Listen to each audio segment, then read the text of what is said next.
In the next edition of It's About Money, my guests will be powerful women from the Center for Youth. Elaine Spall is the CEO and Kate Cerulli, who is a trustee.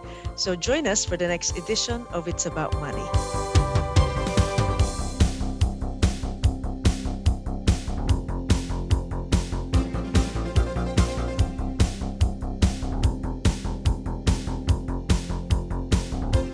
Hello and welcome to another edition of It's About Money. I'm Nanette Nokon and thank you for joining us. I am excited today to have our guest Elaine Spall, who's the CEO for Center for Youth, and Kate Cerulli, who is a trustee for Center for Youth. And invited them to join us today to talk about the center and ways people have supported the center in such loving ways.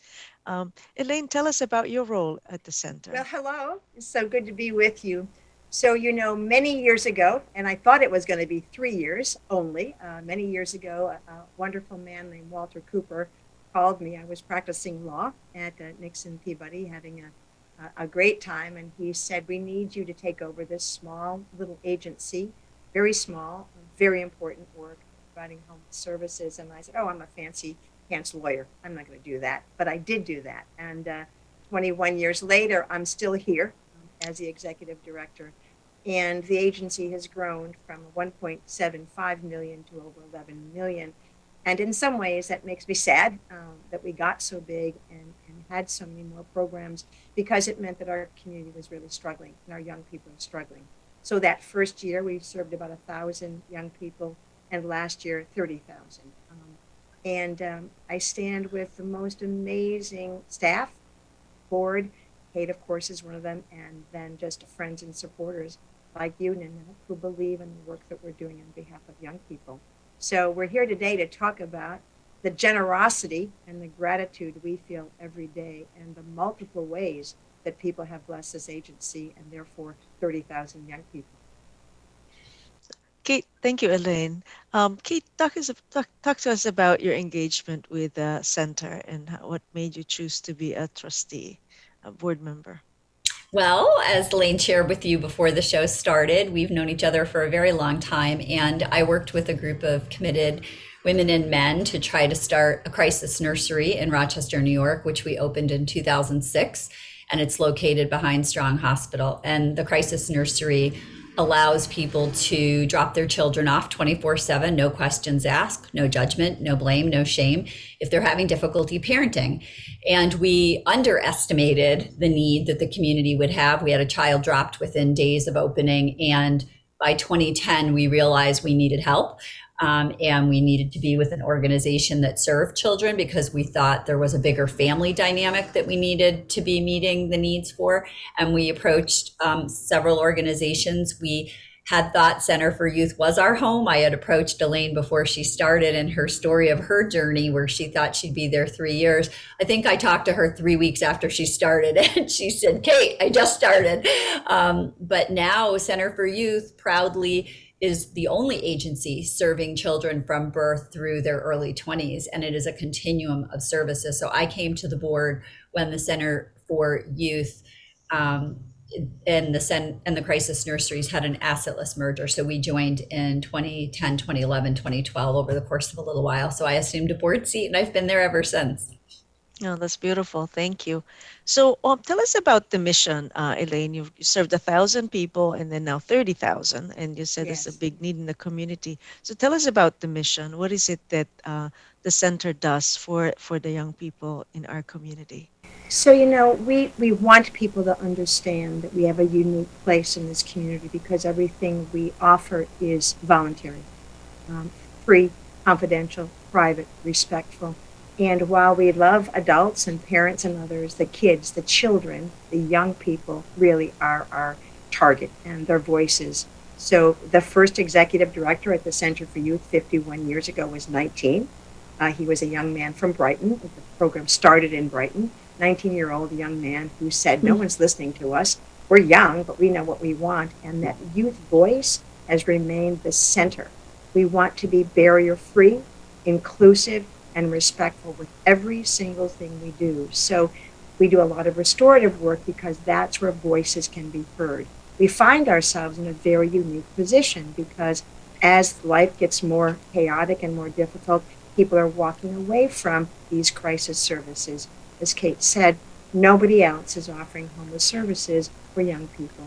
Everybody else closed their door. We understand it's difficult work, but we're going to continue to do that. So our vision is to always be that place that matters and to engage with people like you and others who say to themselves, I want to support a child, a young person I've never met, and you can never pay me back. Those are my heroes. And that's the vision for our work here at the center is that together we're going to be people who support and provide all kinds of resources from food to shelter to transportation to prom dresses or whatever they might need so that they can get on. And certainly our workforce program is growing and growing and growing. We're all about social justice in every single thing we do. And if you just keep that key in your mind, you can't go wrong with the services. That's great. So Kate talked about the crisis nursery, which is from birth, right? And then you take the taking care of helping the children in the community all the way when they're trying to look for a job, right? So that's a wide range. It's a tall order, but you guys are doing a great job. So So, the crisis nursery program, and Kate obviously knows more from the beginning and still very involved, is a good example of how this community has blessed us and how we got started really with the goodwill of people. It's a good way to talk about how to sort of put your money to work, right? And one of the things I wanted to share was that the center has been the recipient of the most uh, terrific opportunities. I got a call once from somebody who said, my husband, who deceased, has always been a great fan, and he's left you his Volt. And I said, his Volt? His boat? Well, a Volt is a very fancy electronic car, right? So that came to us, and of course we sold it and bought a truck and other things. The Crisis Nursery Program really was one of those places and things where people said, we want to give you the kind of support you need to serve young people. And it came in different kinds of blessings. And those are programs that are completely supported by the goodwill of this community in all kinds of different ways. And the goodness of this community, the charitable giving, um, the justice giving, because the difference between charity and justice is charity is people who give us wonderful things when they feel like it, and justice is people who stand with us under all kinds of circumstances. And that's been really our greatest blessing, I think, is connecting to people in ways that really matter to them and to the community. that's And great. for kids, they'll never know, and who can never pay them back. Of course, that's Right. the greatest gift of all. And the crisis nursery, I said, besides this vehicle vault, you've also received donations of property, right? Yeah, yeah. So we had a property offered to us on our net boulevard by some really good friends. And the first time I walked in, it was like, oh my goodness, there were a lot of pets there, but they were four-legged pets that were not really pets. They were sort of pests. And we went in there and we completely took this property, which was gifted to us. Such a beautiful opportunity, but we had to take it right down to the studs. And it's now our net house, and it houses 6 young people who are claiming to love who they love and be who they are, those LGBT young people and trans, and those who are victims of trafficking. Those are the kinds of opportunities we can make real reality, dreams come true, because people have gifted us a house. The Volt turned out to buy a van, a truck, and a Ford Focus from one Volt. It was a pretty high-end car. So, gifts come in all different shapes and sizes. Owen's house was a gift from a foundation. They gave us the money to buy a house. So it comes in all different ways. And, we always know that we love to talk about willpower, too. You have an enormous amount of power in your wills, how you can make things happen for the future in ways that you don't have any impact every day. You don't feel it every day. So, but the opportunity to be part of a giving community, I think, is what really is so compelling to both Kate and I. We stand back and we say, this is a giving community, and there's all kinds of ways to do that. Great, thank you. Kate, what's the why for you for the Center for Youth? Why do you stay engaged as long as you have and with the organization? I think for me, I'm a professor at the University of Rochester in the Department of Psychiatry, and I help run the Susan B. Anthony Center. And in the work that I do in the community every day, I see the need to break the intergenerational transmission of violence and abuse. And I think we break that cycle by having people have their social determinant of health needs met. Simple, right? Human rights, food, shelter, clothing, safety, security, education.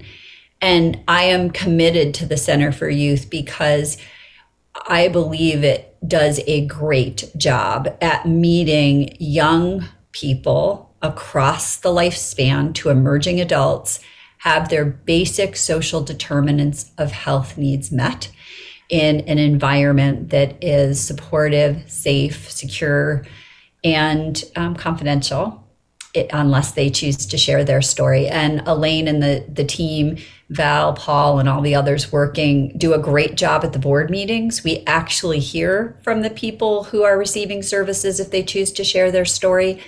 It is compelling when you think about a program that offers opportunities to young adults, males who have struggled to finish high school, and they get into a Center for Youth program, and all of a sudden, not only are they engaging in school, but they're looking for job opportunities and job training, and they have safe housing. When we provide people with a roof and food, they can go on to do amazing things when they have their security needs met. So I love the center. I love the people that work there. I love the people who engage with the center, as Elaine said, in myriad ways from the community. And one of the former board members of the Crisis Nursery, he was one of the founders, our friend Jim, said to me on Saturday night, if you try to engage in kind things, it brings you in touch with kind people. And I thought that was so beautiful because over the course of the past 20 plus years that I've been working with children's issues, I have met some of my dearest friends, Elaine among them. And I think that you have to support each other if you're going to do this work because we are working in the dark, sometimes trying to find the light. And it can be overwhelming to be in those dark spaces with people who are struggling, as well as, people on the board and staff have had their own struggles as well. That's great. It's a wonderful, wonderful service that the center does for the community. And I love the approach of having the community connect people who can give and people who need help. So that's great. What are the ways that people can give to the center if they're so compelled? They Yeah, could write a so check, right? they can write a check. They can send something electronic, and every day something wonderful shows up.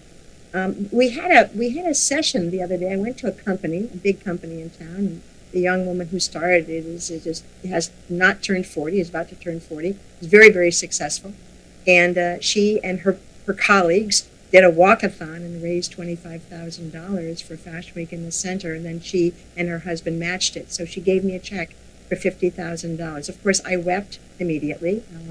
That's the kind of unbelievable generosity because she's connecting the things that matter. So we're ready for stock. We're ready for people's minimum distribution. We're ready for checks. We're ready for cash. We're ready for cars. We're ready for houses.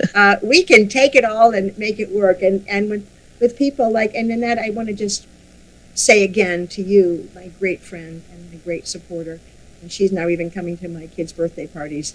And to Kate, I mean, I do believe that I am surrounded by angels. And despite our sadness and our own sorrows, sometimes we know we're surrounded by angels, and that's what's going on with the Center for Youth on behalf of our children and our young ones. I can't believe time flew by, but I am so inspired by both Elaine and Kate for what you've shared about the center and why you believe in it. So I thank you, and I hope our viewers have also felt the same.